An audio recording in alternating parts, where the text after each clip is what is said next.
Hello, everybody. This is Brother Shane McCann, and I want to be talking to you tonight about the woman at the well. I was preaching on it the other night, but I want to go in depth about a little bit more because the Lord been dealing with me today about it and showing me some things here about this woman at the well. And this woman at the well, after the Lord dealt with me today about her, I've learned to respect her. I know over the years, a lot of people probably have gave this woman a hard time because she had 5 husbands, and the one she was with, she wasn't married to it at the time. But I've come to respect her, and that's what we're going to go into here tonight. And we're going to start in John 4, verse 6. It said, "Now Jacob's well was there, and Jesus, therefore, being wearied with his journey, he sat thus on the well, and it was about the 6th hour. And then come a woman of Samaria to draw water. And Jesus said unto her, Give me a drink. For his disciples were gone away in the city to buy meat. Then said the woman of Samaria to him, How is it that thou, being a Jew, ask a drink of me, which am a woman of Samaria? For the Jews have no dealings with Samaria." In the book of Kings, there was a king that took some of the Samaritans captive, and where he had them held at, they wouldn't talk the ways of God, and they didn't know the ways of God. And the Bible says that the Lord, he sent lions among them even to slay some of them. But eventually, they got a priest to come and teach them the ways of the Lord. So this woman had no way to know anything about Jesus or the ways of the Lord or anything like that. But she knew one thing, that the Jews had no dealing with the Samaritans. And Jesus answered and said to her, If you knew the gift of God, and who it is that saith to thee, Give me to drink, they would have asked of him, and he would have given thee living water.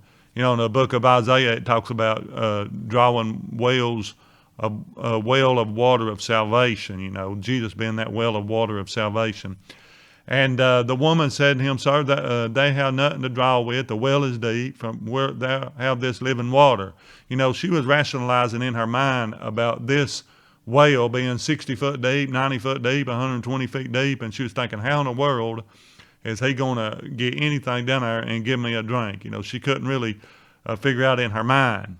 And then she goes on to say, Are they greater than our father Jacob, which gave us this well and drank thereof himself, his children, and his cattle? And Jesus said unto her, Whoso drink of this water shall thirst again. But see, she was looking at him, and Jesus was tired, and he was wearied, and she was thinking, you need a drink. You need a drink of this well. I may not, but you need. She was looking at everything in the physical, but Jesus was looking at everything in the spiritual. Whoso drinketh this water shall thirst again, but whoso drinketh the water that I shall give him, he shall never thirst. But the water that I shall give him, he shall be in him a well of water springing up into everlasting life. She really couldn't understand that. How's he going to get this well of water? How's he going to give me something that, that we've already got here? She saw everything in the physical realm. But I like his part. It said, and then the woman said to him, Sir, this is where I come to respect this woman at, because the Lord showed me today that when she called him sir, that she was reverencing him, that she was respecting him. And, this woman was worth in investing into her. And that's what Jesus done. He invested into her. When she called him sir, she said, Give me this water. He thought, this is a woman I can use. She's calling me sir. This would be somebody that would serve in the soup line, serve in a soup kitchen. This would be a woman that would have a great respect for their elders, and be willing to give up her seat and let somebody else sit down. That's what the Lord was showing me about this woman.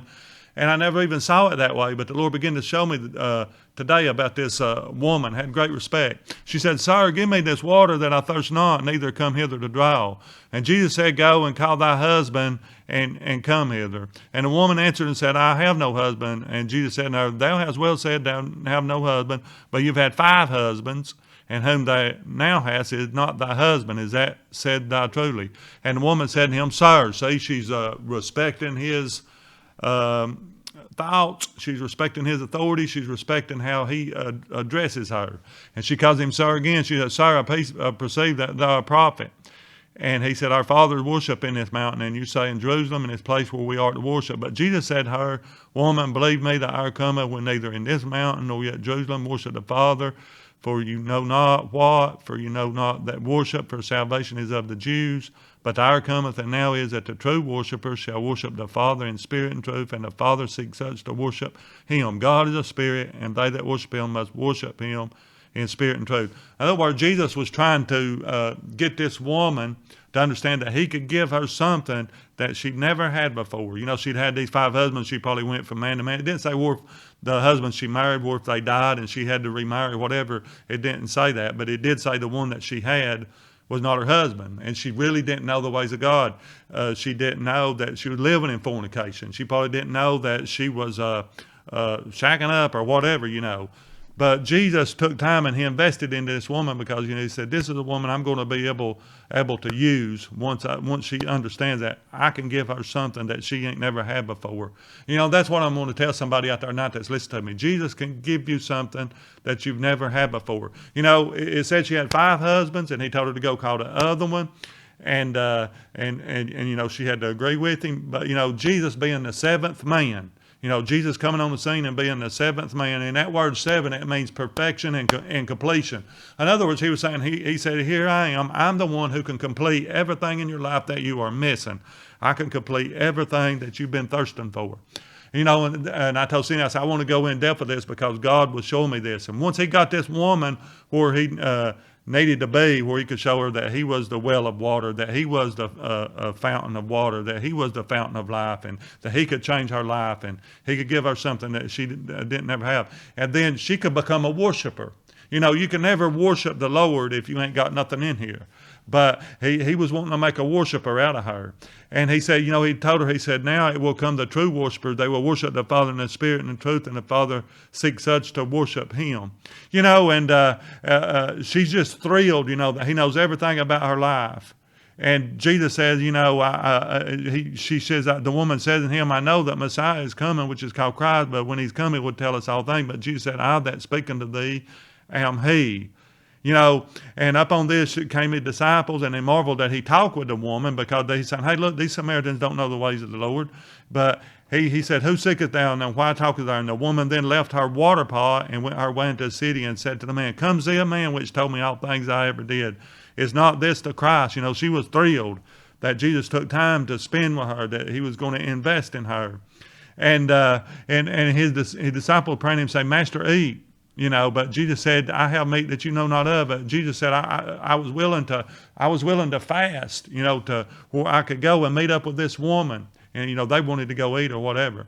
But, you know, I'm talking to somebody out there, you know, the Bible said that Jesus Christ was slain before the foundation of the world. In other words, God had Jesus Christ invested in everybody that would ever be born into this world. And Jesus was invested in this woman. He was not going to let this woman, you know, pass by. You know, the Bible said that he must need to go through Samaria, that he left Jerusalem and Judea to go through Samaria. There was another place he had to go because there was another soul that needed something that she had never experienced before. You know, that's just how Jesus is.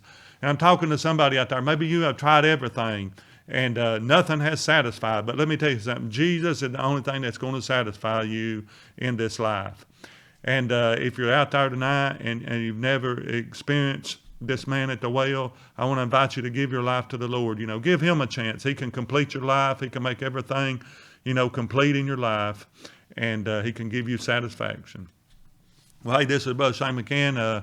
Invite you to come be with us up here. We're fixing to have prayer meeting, you know. Invite you to come up here and be with us at prayer meeting one Tuesday night.